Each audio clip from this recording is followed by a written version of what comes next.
Good evening friends. UPSC के बदलते हुए पूरे ट्रेंड के हिसाब से आप देख सकते हो 2023 में किस टाइप के क्वेश्चन आए थे, 2022 में किस टाइप के क्वेश्चन आए थे, 2024 के हिसाब से हम ऐसी तैयारी करेंगे कि पूरी इंटीग्रेटेड हो।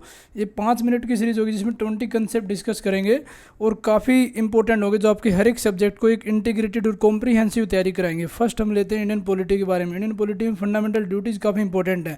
तो फंडामेंटल ड्यूटीज़ के कुछ की कंसेप्ट है। 1950 में जब भारत का संविधान लागू हो उस टाइम पे फंडामेंटल ड्यूटीज़ का संविधान में कोई मेंशन नहीं था। इनको 42nd अमेंडमेंट 1976 में ऑन द रिकमेंडेशन ऑफ सवर्ण सिंह कमेटी के द्वारा इसमें इंक्लूड किया गया था। फंडामेंटल ड्यूटीज़ हमारी सोवियत यूनियन के संविधान के ऊपर मॉडल्ड है और ये समंजस की बात है कि किसी भी मेजर डेमोक्रेटिक कंट्री, चाहे यूएसए हो, कनाडा हो, फ्रांस हो, जर्मनी, ऑस्ट्रेलिया, वहाँ पे किसी भी फंडामेंटल ड्यूटीज़ मेंशन नहीं है। और ये इंडियन कॉन्स्टिट्यूशन में article 51A part A of the Indian constitution में इनका मेंशन दे रखा है। नेक्स्ट आते हैं फंडामेंटल ड्यूटीज़ हैं कितनी, टोटल 11 हैं। इनिशियल में 10 थी, एक को इंक्लूड किया गया था 86th अमेंडमेंट 2002 में। तो एक बार मोटी मोटी फंडामेंटल ड्यूटीज़ पढ़ लेते हैं। उसमें लिखा गया to abide by the constitution, respect the ideal institute, national flag and national anthem. यहाँ पे नेशनल सॉन्ग नहीं है। To cherish and follow the noble idea inspired by the national struggle with the freedom. हमारी sovereignty, unity and integrity को protect करना, country को defend करना when called upon to do so. To promote the harmony and spirit of common brotherhood among the people, transcending the religious, linguistic और जितनी diversity उनको छोड़ के rich heritage of the composite culture को protect करना। और यहाँ पे एनवायरनमेंट का मेंशन है। कई बार डायरेक्ट क्वेश्चन आता है कि एनवायरनमेंट का मेंशन कहाँ कहाँ पे है। ये हमारे आर्टिकल 21A फंडामेंटल राइट में मेंशन है और यहाँ पे फंडामेंटल ड्यूटीज़ में मेंशन है। उसके साथ में फॉरेस्ट, लेक, वाइल्ड लाइफ के बारे में डायरेक्ट क्वेश्चन आता है। To develop the scientific temper, to strive toward the excellent in all sphere of the individual. ये आप अपने एथिक्स में भी इस्तेमाल कर सकते हो।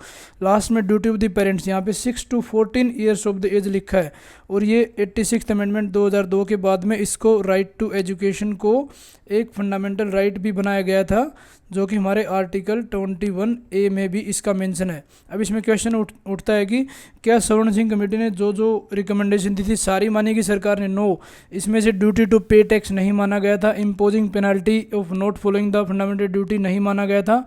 और इनको अगर इम्प्लीमेंट करने में कोई इन्फोर्समेंट किया जाता है तो क्या कोर्ट में जा सकते हो? नहीं, ये तीनों को इम्प्लीमेंट नहीं किया गया था उस टाइम पे।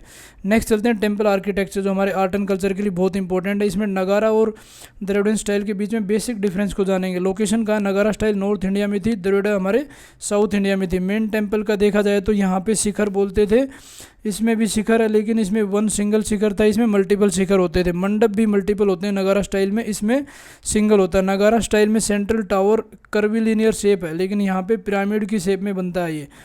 और बाउंड्री बोलते हैं, यहाँ पे बाउंड्री के ऊपर कोई फोकस नहीं किया जाता। जो डीटी होती है, जो भगवान होता है, उसको सेंटर में रखा जाता है लेकिन यहाँ पे बाउंड्रीज़ के ऊपर ज़्यादा फोकस किया जाता है, डीटीज़ को बाहर रखा जाता है। और इसमें ये होता है कि वाटर टैंक भी बने होते हैं और बाहर में बड़े बड़े द्वारपाल का कंसेप्ट भी है। दोनों में कुछ सिमिलरिटीज भी हैं। दोनों की है कि वहाँ उस टाइम पे जो भी डायनेस्टीज़ थी, जैसे नॉर्थ इंडिया में गुप्ता डायनेस्टी थी, साउथ इंडिया में चोला डायनेस्टी, चेरा डायनेस्टी, उनका उन पर बहुत ज़्यादा प्रभाव था।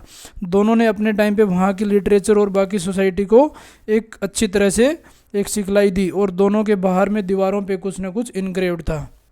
नेक्स्ट इकोनॉमी बात करते हैं। रिजर्व बैंक ऑफ इंडिया काफ़ी इंपॉर्टेंट, हर बार क्वेश्चन आता है। रिजर्व बैंक ऑफ इंडिया है क्या?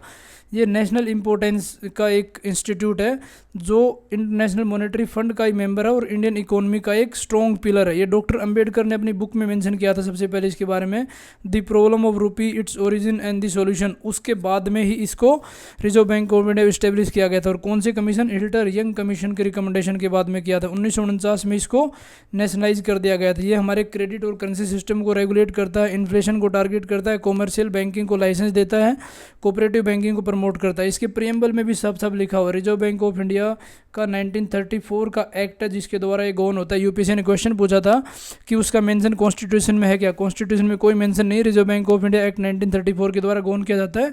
ये पूरी हमारी क्रेडिट और मॉनेटरी स्टेबिलिटी को मेंटेन करने का इसका काम है।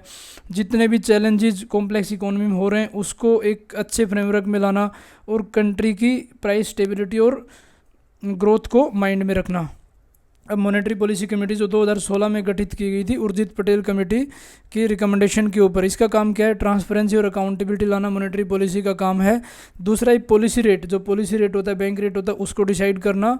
Reserve bank of India governor इसका एक्स ऑफिशियो चेयरमैन होता है, इसमें 6 मेंबर होते हैं, 6 आरबीआई से आते हैं, 6 गवर्नमेंट के द्वारा अपॉइंट किए जाते हैं। और मेन इसका काम है इन्फ्लेशन टारगेटिंग, जो कि 4% है, जिसमें +-2 मतलब 6 अपर लिमिट और 2 लोअर लिमिट है। अब आर्ट एंड कल्चर की बात करते हैं। नेक्स्ट राखीगढ़ी काफ़ी फेमस में है, जो हरियाणा में स्थित है और इसके ऊपर काफ़ी न्यूज़ में आती है। और ये लार्जेस्ट इंडियन सब कॉन्टिनेंट में पाई जाने वाली इंडस वैली सिविलाइजेशन और हड़प्पन सिविलाइजेशन की साइट है। उसके अलावा मोहनजोदाड़ो और गनवेरी वाला ये पाकिस्तान में है, धोलावीरा गुजरात में है। और इसका एक्सक्वेशन करने का उद्देश्य ये है कि 6000 BC से 2500 BC में जो इसका एवोल्यूशन हुआ उसके बारे में जानना। और अमरिंदर नाथ ने इसको सबसे पहले वहाँ पे एक्सक्वेशन किया था और ये one of the iconic site है। और उसके अलावा कौन कौन सी हैं, हस्तिनापुर उत्तर प्रदेश में है, शिवसागर असम में है, धोलावीरा गुजरात में है, अदिचनलूर तमिलनाडु में है। चलते हैं नेक्स्ट, इंटरनेशनल रिलेशन। हर बार एक क्वेश्चन आता है, नाटो बहुत ज़्यादा न्यूज़ में है। नाटो क्या है, ये एक मिलिट्री अलायंस है जो कि नाटो की ट्रीटी, जिसको वाशिंगटन ट्रीटी बोला जाता है, उसके द्वारा स्टेब्लिश हुआ था अप्रैल 1949 में। कौन कौन से कंट्री, यूएसए था, कनाडा था, कुछ यूरोपियन कंट्री थे। लेकिन आज के दिन देखो 30 मेंबर हो रखे हैं, जिसके कारण रशिया यूक्रेन में वॉर कंटिन्यूसली चल रहा है। इसका पॉलिटिकल ऑब्जेक्टिव भी है, मिलिट्री ऑब्जेक्टिव। एक कंट्री पर लड़ाई होती है तो वो पूरे ग्रुप पे लड़ाई मानी जाती है और बाकी उसका साथ देते हैं। हेडक्वार्टर ब्रुसेल्स में है। स्वीडन अभी रिसेंटली इसका मेंबर बन चुका है। एशियाटिक लाइन की बात करते हैं, एनवायरनमेंट में बहुत इंपॉर्टेंट है। हर बार एक क्वेश्चन आता है किसी न किसी स्पीसीज के ऊपर। इसको पर्शियन लाइन भी बोलते हैं, इंडियन लाइन भी बोलते हैं। पहले इसकी रेंज बहुत ज़्यादा थी, वेस्ट एशिया में था, मिडिल एशिया में, तो बाद में एक्सटिंक्ट हो गया और आज के दिन सिर्फ पाया जाता है हमारे गिर नेशनल पार्क में, उसके अलावा कहीं भी नहीं पाया जाता। और सबसे ज़्यादा स्ट्राइकिंग फीचर ये है कि एशियाटिक लाइन थोड़ा छोटा होता है अफ्रीकन लाइन की बजाय, लेकिन एशियाटिक लाइन में ये लॉन्जिट्यूडनल फोल्ड दिखाई दे रहे हैं, ये होते हैं, ये अफ्रीकन लाइन में नहीं होते। और आज के दिन ये बहुत ही कम जगह में सीमित है, जैसे मैंने आपको बताया कि यहाँ पे गिर नेशनल पार्क में पाया जाता है। आईसीएन स्टेटस इसका इंडेंजर्ड है। लास्ट हमारे एक ज्योग्राफी बात करते हैं, ब्लैक सी के बॉर्डरिंग कंट्रीज के लिए मैंने आपको ट्रिक बताई थी, टी बर्गर आप याद रखो। अब यहाँ पे कंट्री देख लो आप, Russia, Ukraine, Romania, Bulgaria, Turkey, Georgia, ये इसके कंट्री हैं। साथ में ब्लैक सी के पास साथ में अजोव सी है, इधर एजियन सी है, सी ऑफ क्रेटे है। ये काफ़ी न्यूज़ में था। तो ये हमारे 5 मिनट की सीरीज थी जिसमें हमने 20 कंसेप्ट डिस्कस की। इसको लाइक करें, सब्सक्राइब करें, शेयर करें। Thank you for watching.